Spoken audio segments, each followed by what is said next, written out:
feel that sense of frustration and anger. For the past year, our subcommittee, the Permanent Subcommittee on Investigation, has been investigating how 5 of the most prominent airlines have used these fees to change the way Americans travel. American, Delta, and United are together responsible for a majority of all domestic air travel. I think it's about 60%. With Southwest, that figure is close to 70%. And Frontier and Spirit, while smaller, have pioneered new methods of charging their customers.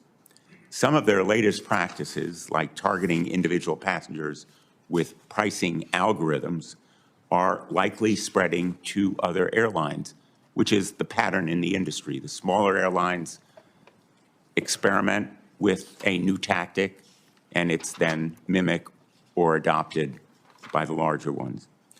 Our investigation found that in 2023 alone, American, Delta, United, Frontier, and Spirit collected more than $3 billion in seat fees, only seat fees. That's not airfare. That's just fees for booking a specific seat in advance or selecting a slightly better seat. And that's an increase of 50% from 2018, just 6 years ago. In fact, we found that over the past 6 years, the 5 airlines we investigated made more than $12.4 million from the many seat fees that they charge. Now, I know there are going to be claims in your testimony of rising costs, but we found that for checked bags, the fees are unconnected to any costs in transporting them. And it's obvious that assigning paid seats is pure profit.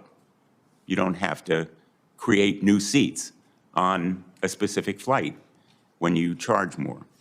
We obtained internal documents showing that Frontier paid $10 to its gate agents every time you identify or they identify a passenger whose free personal item is large enough to qualify as a carry-on bag, requiring a fee up to $99. In other words, a bounty bag program, $10, an incentive payment, so that the consumer would pay up to $99 to carry on a bag. I call it a bounty bag program, and Spirit has one too.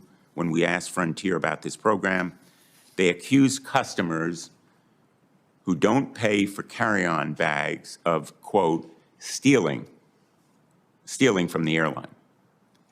It's not surprising, given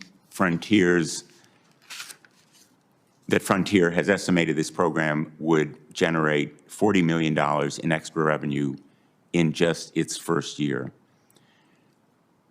This hostile view of their customers certainly leaves no doubt why complaints are surging.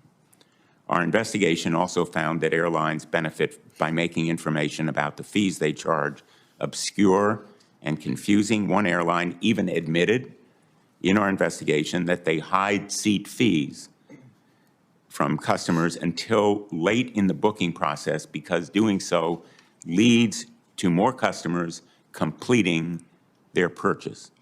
Keeping this information hidden from customers is working out very well for the airlines, not so much the customers. Last year, seat fees accounted for $1.3 billion in revenue for United, even more than the $1.2 billion they earned from charging for bags.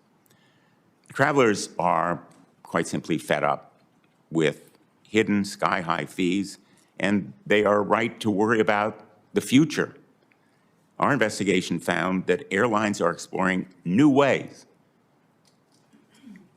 to charge customized fees to each passenger using algorithms and maybe even AI. This type of consumer-specific pricing will make it much easier for airlines to discriminate against particular passengers and to raise fares and fees for those airlines that the consumers are suspected to be able to pay more. Once again, the airlines are racing to put profits above all else. Let me conclude by talking a little bit about what has to be done. First of all, more must be done to address the rising costs of air travel and to empower passengers, beginning with greater transparency. The billions of dollars that airlines make in seat fees and other unreported fees must be disclosed to the public. The Department of Transportation must swiftly implement Congress's mandate that parents be allowed to sit next to their children without extra fees attached. There's no excuse for additional delay. It ought to be done by the end of this year. We have to pass legislation including the Airline Passenger Bill of Rights and the Fair Fees Act, which the airline industry has spent millions to lobby against. And on the issue of transparency, I want to know from these witnesses why they are in court blocking a bill that was passed by Congress, a law that we approved that requires greater transparency. The Fifth Circuit United States Court has blocked implementation because of that lawsuit brought by your airline companies. If you're in favor of transparency, why go to court blocking a transparency law? It makes no sense. And I hope that our witnesses will address those efforts and, in fact, commit to lift the lawsuit's injunction. We also have to continue to investigate the deceptive and potentially illegal conduct that our investigation has revealed, and I hope that we'll have a prompt response from the Secretaries of Treasury and Transportation to my request for investigation. Finally, at the root of the problem is a lack of competition. I've opposed some of these consolidations, the acquisitions and mergers that have occurred. Airlines charge these fees because they can. Consolidation has enabled 4 airlines to control nearly 70% of the market. Major carriers march in lockstep on these fees.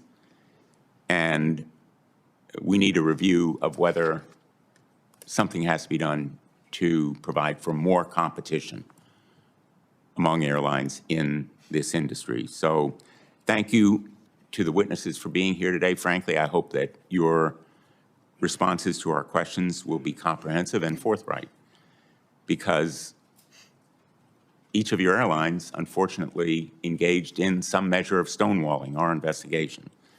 And I hope that you understand the public deserves answers, and I hope that you will provide them. Thank you, and I'll turn to Senator Marshall. Well, thank you, Chairman Blumenthal. I appreciate you holding this hearing and, once again, your efforts to protect hardworking Americans.